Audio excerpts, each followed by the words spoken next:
Our minds can be very creative and invent new ideas all the time. That is natural, but it doesn't mean we should have no restraint and disability at all, since some creativity can be used to waste time with foolishness, or even be used in harmful ways. Likewise, our minds are able to categorize many things and in many ways based on many different things. That is natural also, but that does not mean that all categorization schemes are meaningful, and some are downright dumb and harmful. Next time you go out in public, or go to your workplace or classroom, you could classify people based on what color shirt they are wearing. If you wear a green shirt, you can identify with all the other green-wearing people. Studies have shown that even such totally arbitrary self-categorization can lead to in-group bias. Think of sports teams, for example. But does that mean it is necessary for social identity, for important social identity, and sanctioned by God to categorize in such ways? No, not necessarily. You could divide people based on star signs, but did God sanction such categorization scheme? No. You can categorize people based on height, but why would you want to make that an important social identity? What height you are? Categorizing people based on skin color, hair texture, nose shape, lip sizes, eye shapes, and width of faces and cheekbones is also possible, but totally arbitrary. These are just combinations of features sometimes randomly occurring among different peoples in an area. Now, could it not then be said that it is also arbitrary to categorize people based on what sexual organ they are born with, since those are also physical features, like so-called racial features? Yes, but the difference is that such categorization is divinely sanctioned. God made them male and female.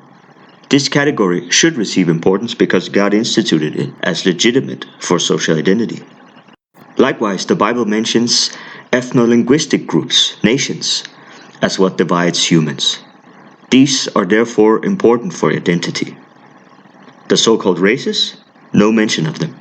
There are no schemes of classification mentioned based on arbitrary combinations of facial features in certain areas such as continents.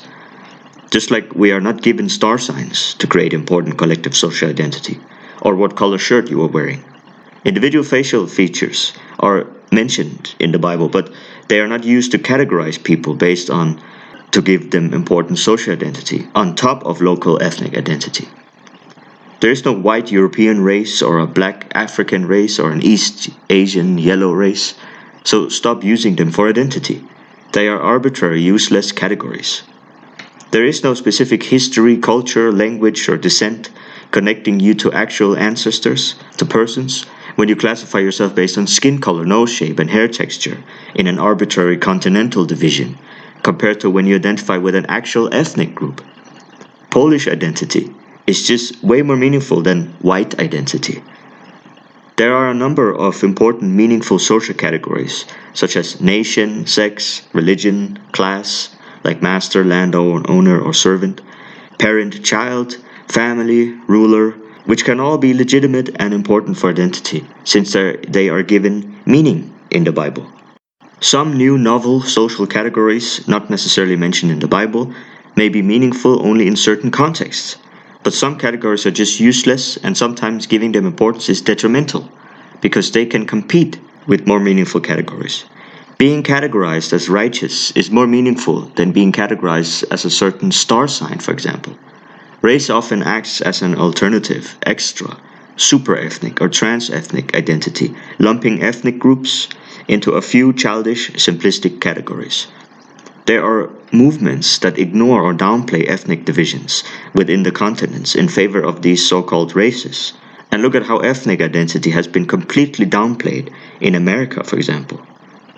The German, the Irish, and the Italian are just white, quote-unquote. And if you come from the Igbo people in Nigeria or Ethiopia, you or your grandchildren might soon be melted into the category black, instead of identifying more meaningfully as Igbo or Ethiopian. That there are no races does not mean we're all the same, also when it comes to the subdivisions of mankind, or even genetic differences. But the differences are simply not summed up by a few color, continent, or phenotype groups called races as identities, which have no actual collective unified history tied to unions of actual people. They are just arbitrary phenotypes and geographic divisions. So stop using them for important social identity.